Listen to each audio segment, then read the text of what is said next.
Welcome to Bright Minds. Today, we begin Chapter 1, Concepts and Methods in Biology.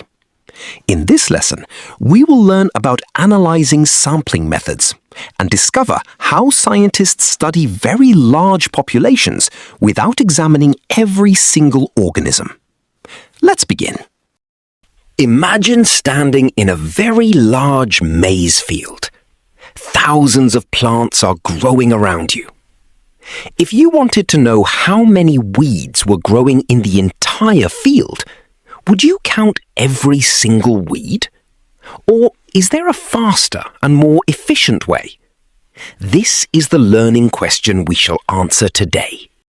By the end of this lesson, you should be able to explain what sampling is, explain why scientists use sampling, and identify situations where sampling is used in biology.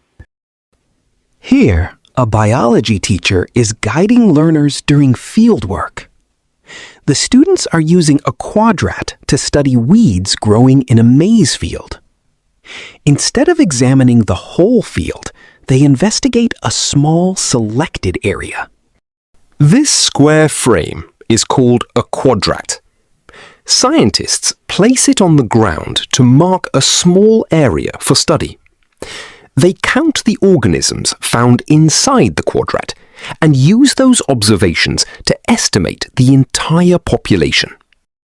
Good scientific investigations require accurate record keeping. After making observations, the student carefully records the results in a notebook. These records help scientists analyze their findings and draw reliable conclusions. After collecting the data, the teacher explains what the results mean. Sampling allows scientists to save time and effort while still obtaining useful information about a large population. Now, compare the two methods. One method is to count every single weed in the field. The second method is to study only selected sample areas using a quadrat. Sampling is much faster, requires less effort, and can still provide reliable estimates of the whole population. Now it's your turn to think like a scientist. Imagine your class has been asked to find out how many weeds are growing in a very large maize field. One learner suggests counting every weed in the entire field. Another learner suggests selecting a few small areas, counting the weeds there, and using those results to estimate the total number of weeds in the whole field. Which method would you choose? Think carefully before we continue. Let's discuss these questions together.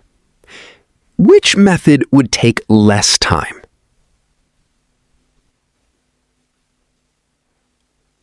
Which method would require less effort? Can studying only a few small areas still provide useful information about the whole field? In what other situations might scientists use this same approach? Sampling is not used only in maize fields. Scientists use sampling to estimate fish populations in lakes, count trees in forests, monitor insects in crop fields, and study wildlife in national parks. Whenever a population is too large to examine completely, sampling provides a practical and reliable solution. Although all scientists use sampling, they do not all collect samples in the same way. The sampling method chosen depends on what is being investigated. A scientist studying fish in a large lake may use a different sampling method from another scientist studying trees in a forest. A biology class investigating weeds in a maize field may also use a different approach. The most important thing is to choose a sampling method that produces reliable information. which truly represents the whole population. Let's review what we have learned today.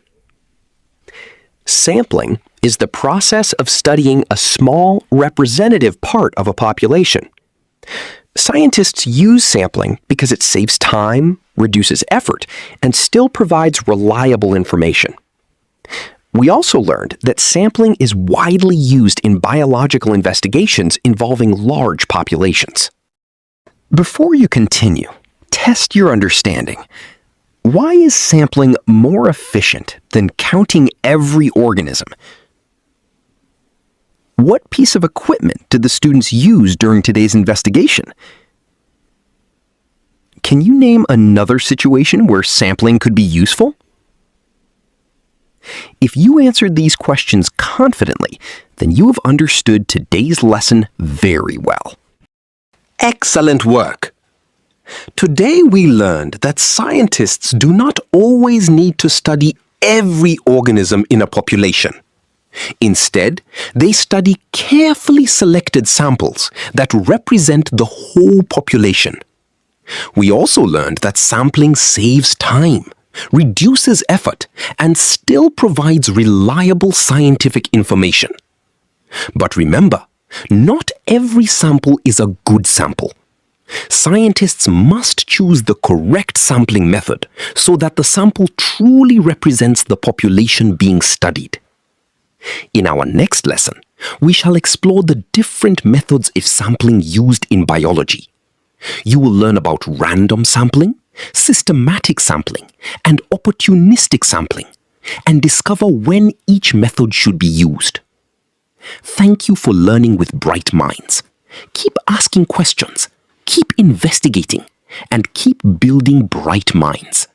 I will see you in the next lesson.